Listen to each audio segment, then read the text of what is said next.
नमस्कार dear lovely students, हमारा chapter 3 चल रहा था। लास्ट क्लास में हमने चैप्टर 3 हमारा कंप्लीट कर लिया था, है ना। बहुत अच्छा चैप्टर था ये है। होनहार बीरवान के होत चिकने पात, है ना। इसमें बताया गया है कि जो प्रतिभाशाली व्यक्ति है उनके लक्षण बचपन से ही दिखाई देने लग जाते हैं, जिस तरीके से चंद्रगुप्त के दिखाई दिए थे, है ना। हमने चैप्टर में पढ़ा कि चंद्रगुप्त कितने बुद्धिमानी थे। अपनी बुद्धि का इस्तेमाल करके उन्होंने किस तरीके से अपने पिताजी को राजा नंद के दरबार से बंदी बनाया हुआ था और वहां से उन्होंने बंदी गृह से कैसे अपने पिताजी को निकलवा दिया, है ना। बहुत अच्छा चैप्टर है। आई होप आप सभी को समझ आ गया होगा। अब हम इस चैप्टर के प्रश्नोत्तर करेंगे, ठीक है। प्रश्नोत्तर करेंगे। यस, क्वेश्चन नंबर फर्स्ट है हमारा, चंद्रगुप्त ने अपने मंत्री को क्या आदेश दिया था। चंद्रगुप्त ने अपने मंत्री को आदेश, जब वो लोग गेम खेल रहे थे तो खेल में वो अपने मंत्री को एक आदेश देते हैं कोई आदेश, पता है सबको। यस, क्या आदेश देते हैं?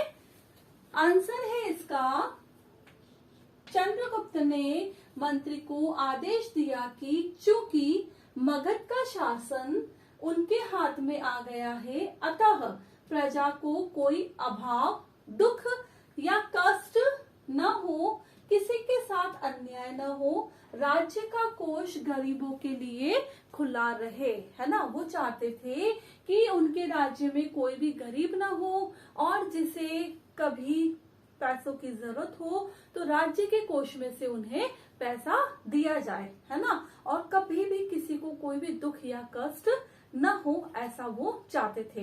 इतनी छोटी उम्र में वो अपनी प्रजा के बारे में कितना कुछ सोच रहे थे, तो सोचो बड़े होकर तो उन्होंने कितना कुछ किया होगा जब वो वहां के राजा बने थे, है ना। यस, क्वेश्चन नंबर 2 है हमारा, चंद्रगुप्त ने ब्राह्मण देवता से क्या मांगने को कहा। कौन थे ब्राह्मण देवता? यस, चाणक्य थे, है ना। जब चाणक्य देख रहे होते हैं कि किस तरीके से बच्चे अपने गेम को खेल रहे हैं और किस तरीके से जो चंद्रगुप्त है वो राजा का किरदार बहुत अच्छे से निभा रहे हैं, और जब वो भी उनके पास जाते हैं और उनके खेल में शामिल हो जाते हैं, तो जो चंद्रगुप्त है वो उनसे कहते हैं कि मांगो, आपको क्या चाहिए। तब देवता उनसे मांगते हैं, चंद्रगुप्त देवता ब्राह्मण देवता से एक नहीं गाय मांगने को कहा और एक नहीं 10 गाय मांगने को कहा। सॉरी, यहाँ पर आएगा 10 गाय, ओके। एक नहीं 10 गाय मांगने को कहा। कितनी गाय मांगने को? जब वो एक गाय मांगते हैं तो वो कहते हैं एक नहीं, आप तो कितनी गाय ले लें? 10 गाय, है ना। कहते हैं कि आप एक नहीं 10 गाय ले लें और सोना चांदी हीरे जवाहरात आदि जो मन चाहे मांगने को भी कहा, है ना। वो क्या कहते हैं, सिर्फ गाय ही नहीं, इसके अलावा अगर आपको सोना चाहिए, चांदी चाहिए, हीरे जवाहरात कुछ भी चाहिए तो आप वो हमसे ले सकते हैं, ओके। नेक्स्ट क्वेश्चन है क्वेश्चन नंबर 3, चाणक्य ने मूरा से क्या कहा, है ना। चाणक्य कौन थे? ब्राह्मण देवता। और मूरा कौन थी? चंद्रगुप्त की माँ, है ना। तो जब उन दोनों के आपस में बात होती है तो चाणक्य मूरा से क्या कहते हैं, देखते हैं आंसर।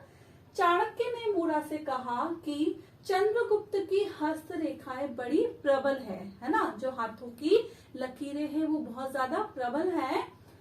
उसकी शिक्षा की व्यवस्था की जाए, उसका भाग्य अवश्य चमकेगा, है ना। वो उनकी माँ से कहते हैं कि इनकी पढ़ाई लिखाई की व्यवस्था की जाए, अगर ये अच्छे से पढ़ेंगे तो इनका भाग्य अवश्य चमकेगा, मतलब कि आगे जाकर ये बहुत बड़े आदमी बनेंगे। और रियल में ऐसा हुआ, ओके। नेक्स्ट क्वेश्चन है क्वेश्चन नंबर 4, महाराज नंद ने लोगों की बुद्धि परीक्षा के लिए क्या योजना बनाई थी। महाराज नंद ने कोई योजना, ओके। तो देखते हैं इसका आंसर, क्या योजना बनाई थी उन्होंने। यस, तो आंसर है इसका, राजा ने लोगों की बुद्धि परीक्षा के लिए अपनी राजधानी पाटलिपुत्र में लोहे के पिंजरे में शेर की मूर्ति रखवाई। क्या किया था पता है सबको? लोहे के पिंजरे में किसकी मूर्ति रखवाई? शेर की मूर्ति।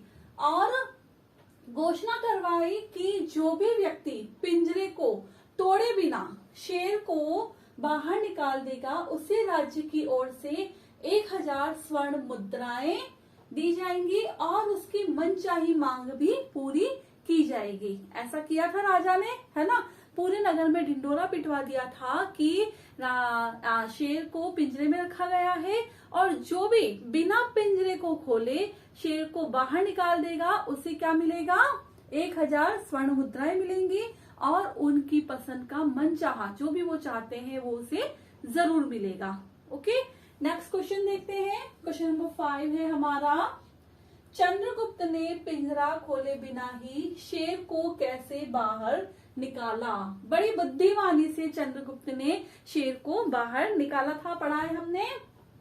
आंसर है इसका, चंद्रगुप्त ने पिंजरे की सलाखों के बीच से दीपक को शेर के पास रख दिया। रखा था उसने, पहले उसने जलता हुआ दीपक मंगवाया और उसे शेर के पास रख दिया।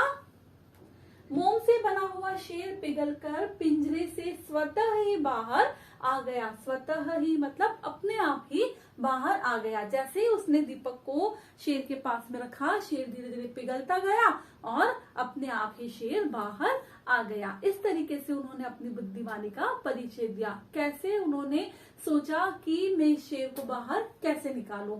बाकी सारे तो लोग मुंह लटका कर बैठे थे, बट उन्होंने अपनी बुद्धिमानी से शेर को पिंजरे से बाहर निकाला, है ना।